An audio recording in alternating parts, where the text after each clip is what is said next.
maraba ne zuwa tashar Hausa Room 24 TV. Da na subscribe da kuma alamar ƙararrawa domin samun labarai da suka shafi nan gida Najeriya, Afirka da ma duniya baki ɗaya.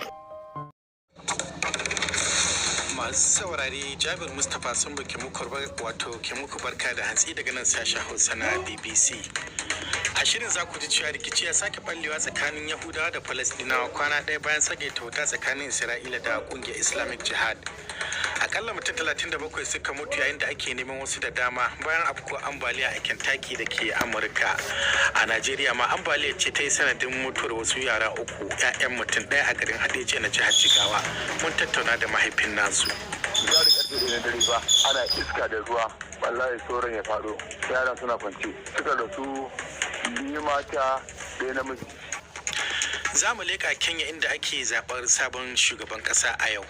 Mutane sun fita sauran zaɓe domin kada ƙuri'a. Kawo yanzu gaskiya babu wata alama ta hayaniya a birnin Nairobi a yanzu.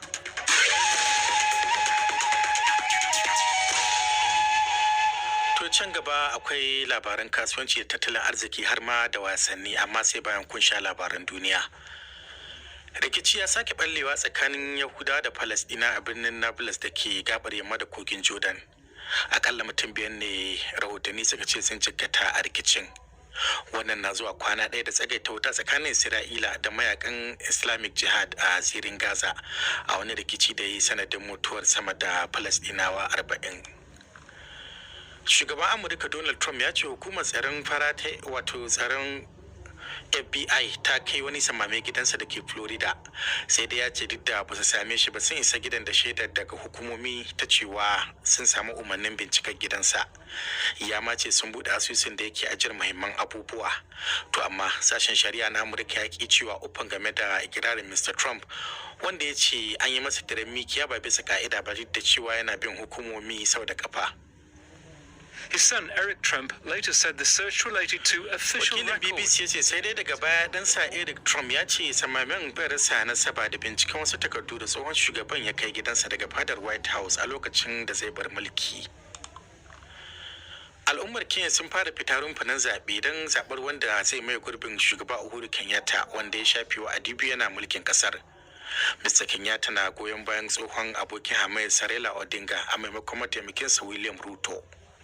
The country's economy, the rising debt in Kenya. So these are the main issues. Wakilin BBC ya ce matsalar durƙushewar tattalin arziki da ɗimbin bashin da ake bin Kenya na daga cikin abubuwan da duk wanda ya lashe zaben zai ji da su.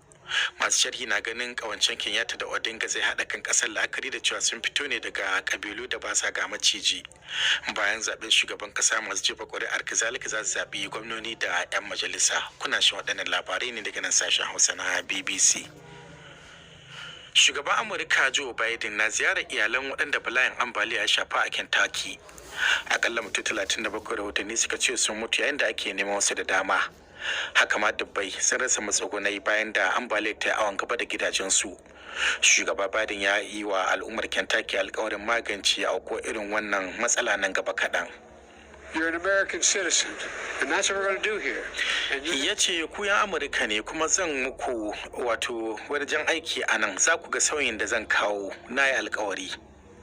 Ziyarar Biden na zuwa ne kwana guda bayan majalisar da ta Amurka ta aminta ya kashe ɗaruruwan biliyoyi don magance matsalar sauyin yanayi. Ita ce ziyarar ta farko da Biden ya kai a wajen Washington don tun bayan gama jinyar cutar corona. A wata mai kama da haka, ruwa ya mamaye filayen jirgin ƙasa da manyan hanyoyi a birnin Seoul na Koriya ta Kudu biyu bayan mamakon ruwan sama a birnin tun jiya Litinin. Hukumomi sun ce ambaliyar ta yi sanadin mutuwar mutum 7 ana neman wasu 7.